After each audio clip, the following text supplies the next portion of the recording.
It's 11 p.m. Your desk is a mess. Papers, coffee cups, your phone's glowing notifications piling up, an email from your boss, a text you didn't reply to. Your mind's louder than the room. Did I screw up that presentation? Should I have said something in that meeting? The world's screaming, and you're screaming back inside your head. You're tired, not just from the day, from reacting, from thinking, from carrying it all. What if you could stop, not fix everything, not win, just stop and still be seen, still be enough? That's what silent attractiveness is. It's not shouting to be noticed. It's not chasing approval.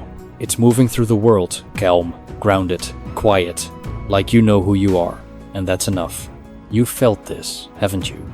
The weight of every choice, every word, every glance, the noise that never shuts off.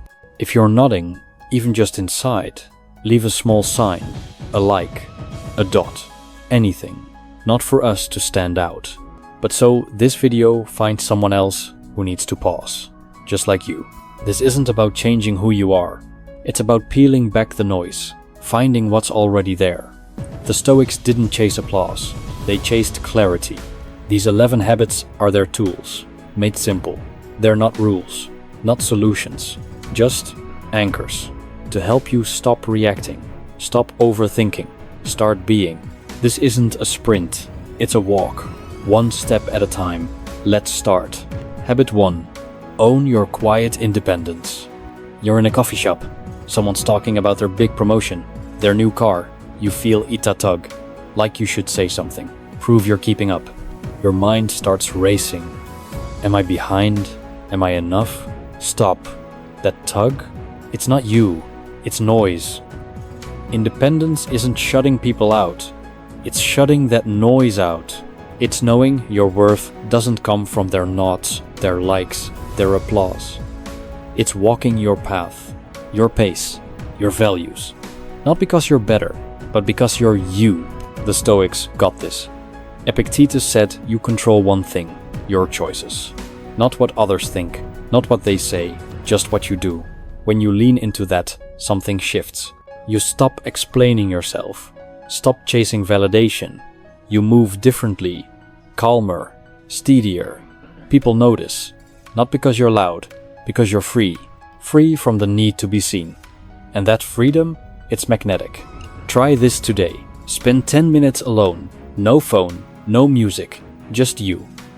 Ask, what do I value? Not what my boss wants. Not what my friends expect. What matters to me? Write it down if it helps. Or just sit with it. Notice how it feels to choose for yourself. No one's watching. No one needs to agree. That's the start of independence. It's not loud, it's not flashy. It's quiet, and it's yours. What would it feel like to walk through your day knowing you're enough? Not because someone said so, but because you decided it. That's where silent attractiveness begins. Not in their eyes, in yours. Habit 2. Move with silent grace. You're in a meeting. Everyone's talking over each other, ideas flying, egos louder than words. You feel the urge to jump in, to be heard. But then you notice him, the guy in the corner, sitting tall, listening. He doesn't interrupt, doesn't fidget. When he speaks, people lean in, not because he's loud, because he's present. That's silent grace. It's how you carry yourself, not to impress, to be. Marcus Aurelius wrote about staying calm when the world's chaotic. Grace isn't about fancy clothes or perfect words. It's about moving deliberately, standing tall, not slouched, walking slow, not rushed, looking someone in the eye, not at your phone. It's small choices, but they add up. They say, I'm here, I'm steady, I'm not chasing. Try this. In one conversation today, stand a little taller, shoulders back, eyes up. Don't force it, just notice how it feels. When you speak, slow down. Let each word land. Watch how people respond. Not because you're trying to win, because you're choosing to show up, fully, calmly, you. What if your calm was the loudest thing in the room? Not your voice, not your hustle, just your presence. That's grace. It doesn't shout. It stays. And people feel it long after you're gone. Habit 3. Choose subtle details. You're getting ready for the day. Mirrors foggy from the shower. You grab a wrinkled shirt. Skip brushing your teeth. It's fine, right? No one's looking. But you feel it. That small weight. Like you're letting yourself slip. Subtle details aren't about vanity. They're about respect. For you, your body, your space. A clean shirt, a faint scent, a tidy desk. They're quiet ways to say, I value myself. Seneca said, your outer self should reflect your inner calm. Not perfection, not showing off, just care. A man who chooses details, fresh breath, neat hair, a simple watch moves differently. He's not screaming for attention. He's grounded. And that grounding pulls people in. They don't know why. They just feel it. Try this today. Pick one detail. Maybe it's shaving carefully, or wearing a shirt you feel good in. Do it for you. Not for likes, not for compliments. Notice how it shifts your day. How you walk a little taller. Think a little clearer. Small choices stack. They build a quiet strength no one can ignore. What if the smallest things, your scent, your space, made you feel whole? Not because they're big, because they're yours. That's sophistication. Not loud, not forced, just true. Habit 4. Be where you are. You're at dinner with a friend. He's talking about his rough week, but your phone's buzzing. Your mind's on tomorrow's deadline. You nod, but you're not there. You're half listening, half gone, and he feels it. Presence isn't just showing up. It's staying, eyes on, distractions off, mind here. It's rare, and it's powerful. Marcus Aurelius said to live in the moment. Not yesterday's regrets, not tomorrow's worries. Right now, when you're truly present, you give something no one else does. Attention. You make people feel seen, heard, valued. Not because you're trying to be nice, because you're choosing to be here. Try this. In one conversation today, put your phone away. Look them in the eye. Listen to their words, not your thoughts. Don't plan your reply. Just hear them. Notice how it feels. For them. For you. That's connection. Quiet. Real. Yours. What if you gave someone your full focus and they felt it? Not because you said much, but because you were there. That's presence. It doesn't demand. It draws. Habit 5. Keep a piece private. You're on a call. Someone asks about your weekend. You start spilling every plan, every thought. Why? To fill the silence? To be liked? Stop. You don't owe anyone your whole story. A piece of you can stay yours. That's not hiding. That's mystery. And mystery pulls people closer. Epictetus said to speak only when your words matter. Silence isn't empty. It's full. It says, I don't need to prove myself. When you hold back not out of fear, but choice, you leave room for curiosity. People wonder. They lean in. Not because you're playing games, because you're whole. Try this. Next time someone asks about you, share less. A sentence, not a story. Let silence sit. See how it feels to keep a piece private, not to push them away, to pull them in. Notice their eyes, their questions, their interest. What if you didn't need to be fully known, to be fully seen?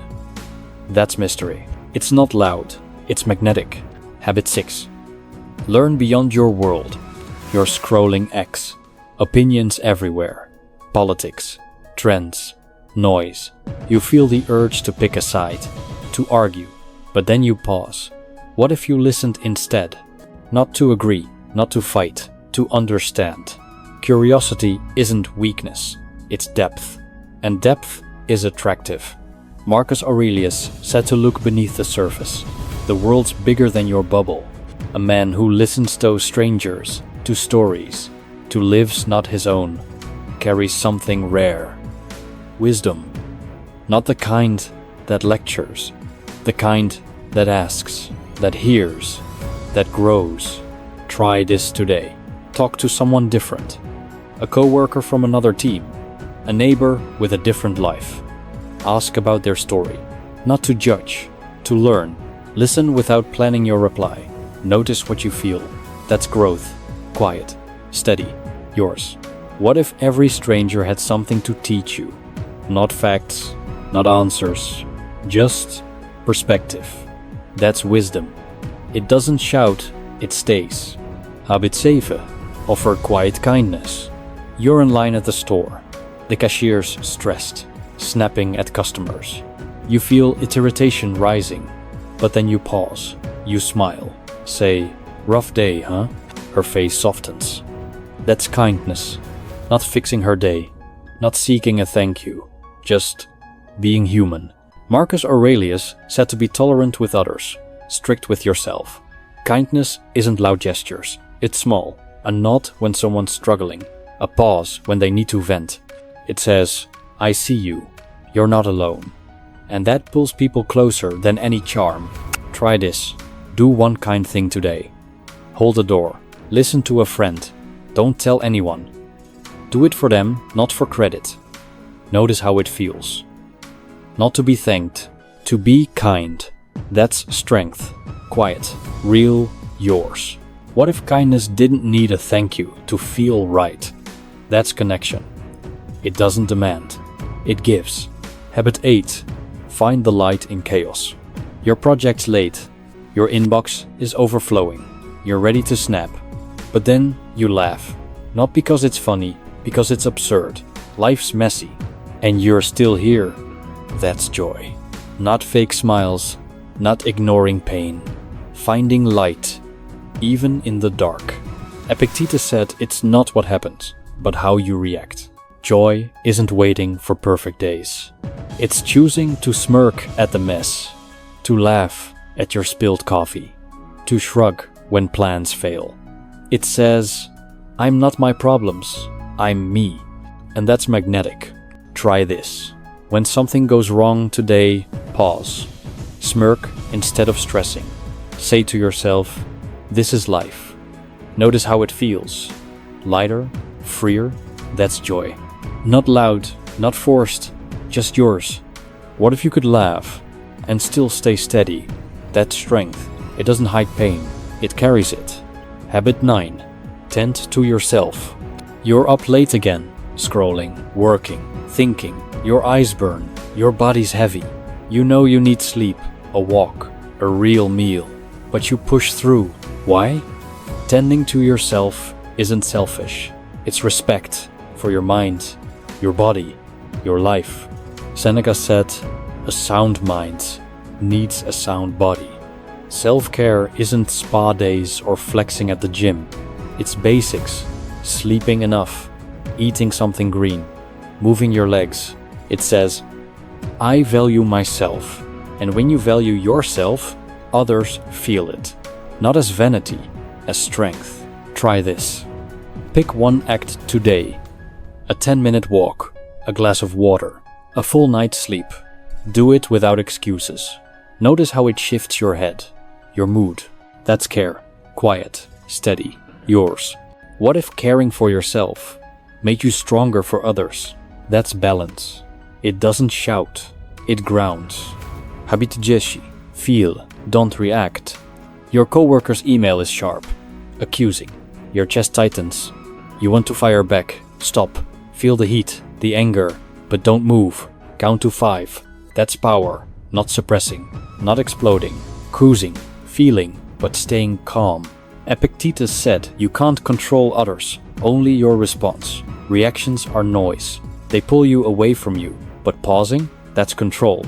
It says, "I feel this, and I'm still me." People notice, not your anger, your steadiness. Try this next time you're triggered. Count to 5. Feel the urge. Let it pass. Then choose. Speak or stay silent. Notice how it feels. To own your emotions, not be owned. That's strength. Quiet. Real. Yours. What if you could feel everything and still stay calm? That's freedom. It doesn't fight. It stays. Habit 11. Be the steady one. Your friend cancels plans. Again, you're annoyed, ready to call them out. But you pause. You show up anyway. Not for them, for you, for your word. That's reliability. Not being perfect. Being there. Steady when the world's not. Marcus Aurelius said to live your principles, not just speak them. Reliability isn't flashy. It's quiet, keeping promises, showing up, staying calm when others flake. It says, you can trust me. And trust? It's rare. It's magnetic. Try this. Honor one small promise today, a call you said you'd make, a task you planned. Do it no matter what. Notice how it feels. To trust yourself. That steadiness. Quiet. Strong. Yours. What if your steadiness was what people remembered? Not your words, not your wins, just you. That's trust. It doesn't demand. It stays. You're back at your desk. The phone's still glowing. The thoughts still hum. But now you pause. You breathe. You don't react. These habits aren't magic. They're just you choosing to be still, choosing to be enough. Tomorrow, pick one. Pause. Notice. Be quiet. See what shifts. This video's here when you need it. When the noise comes back, stay quiet. Stay you. If this gave you a moment to breathe, share it with one person. Not for us. For them. Someone out there needs this quiet too.